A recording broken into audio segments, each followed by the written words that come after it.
नमस्कार YouTube family. तर मला लई कमेंट आले बघा, कच्च्या कैरीचं लोणचं दाखवा म्हणून. तर आज दाखवते. योग आलाय. तर ह्या कैऱ्या बघा धुवून घेते, पुसून पाण्यानं धुवून घेतल्या. आता ह्या स्वच्छ चांगल्या पुसून अशा कपड्यानं पुसून घेते, कोरड्या करून, आणि नंतर त्याला कापून घेते. तर बघा यूट्यूब फॅमिली, आता अशा कच्च्या कैरीचं हे काप करून घेतलेले, फोडून घेतलेले कापून. आता ही मला मदतीला कुणीतरी लागतं, मग मदतीला घेतली अर्चना आणि छायाताई. तर हे आहे बघा कारळं, हे भाजले थोडं पहिलंच. हे आहे मोहरी, हे आहेत कच्चे शेंगदाणे, हळद, मीठ आणि हिंग आणि तेल घ्यायचं आहे अजून. तर आता ह्याचंही वाटण छायाताई करणार आहे आणि मग तुम्हाला कसं करायचं तुम्ही दाखवू. तर असं करणार आहे मी लोणचं, भारी एकदम. आणि भरणीत भरून 1 महिनाभर तरी 15 दिवस तरी टिकणार आहे. हे काही जास्त दिवस टिकणार नाही, पण तेवढं तात्पुरतं खायला. हे बघा मंडळी, ही कारळं आणि राई म्हणजे मोहरी एकत्रच वाटलेली आहे. तर ही आता मी तेल गरम करून घेतलंय, त्यातमध्ये हे टाकते.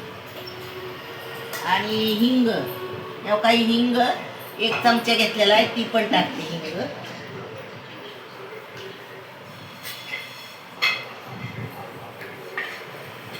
हलवून घ्यायचं.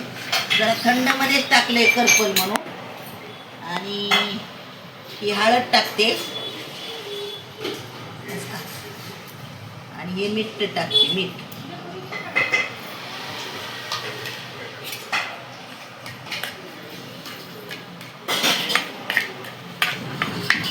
आता बघा, हा अख्खा लसूण आहे. मला मगाशी दाखवायची आठवण नाही राहिली. तर अख्खा लसूण एवढा चांगला लागतो ह्या लोणच्यामध्ये, ही टाकते.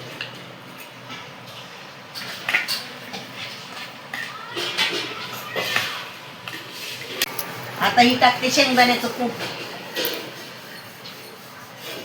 जास्तच झालंय, जरा थोडं कमी का टाकते.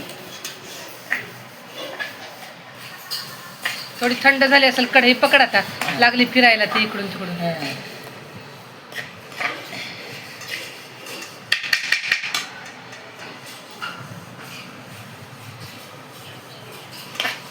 आता हे थोडं थंड झालंय, ह्याच्यामध्ये टाकून आपण या आंब्याच्या फोडी. अशा पद्धतीने तुम्ही करून बघा लोणचं, एकदम भारी. त्या हिंगाचा असा जर वास मस्त येतो, लय भारी लागतो. पण जास्त दिवस हे नाही टिकणार. हा बाई, मी मिक्स करते. का करते की नाही सांडल, तुला दिसत नाही आधी. बरं, कर तू मिक्स. सगळं मिक्स करते, नंतर मग तुम्ही बघा. ही बघा मंडळी, हे आपलं लोणचं झालं मस्तपैकी. असं छान दिसतंय ना, लय भारी दिसते. हा, मग तेल कमी पडले का? छान. नाही, बरोबर आहे. ते आता हे कर, भरणीत भरून ठेव. कुठे गेली भरणी? तेव्हा तिकडे राईट साईड. ही बघा, ही तयार भरणी आता नवी आणली. ह्याच्यासाठी मी भरण्या आहेत, पण म्हणलं एक नवीच आणावी. हे असं भरून ठेवायचं.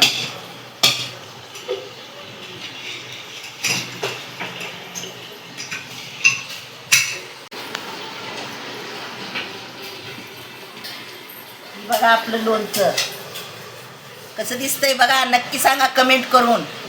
वरण भाताबरोबर खा, जेवणाबरोबर कुठल्या पण स्वादिष्ट चांगलं स्वाद वाढवतं या. असं करून बघा एकदा, आणि नक्कीच तुम्हाला आवडेल. जय हिंद, जय महाराष्ट्र.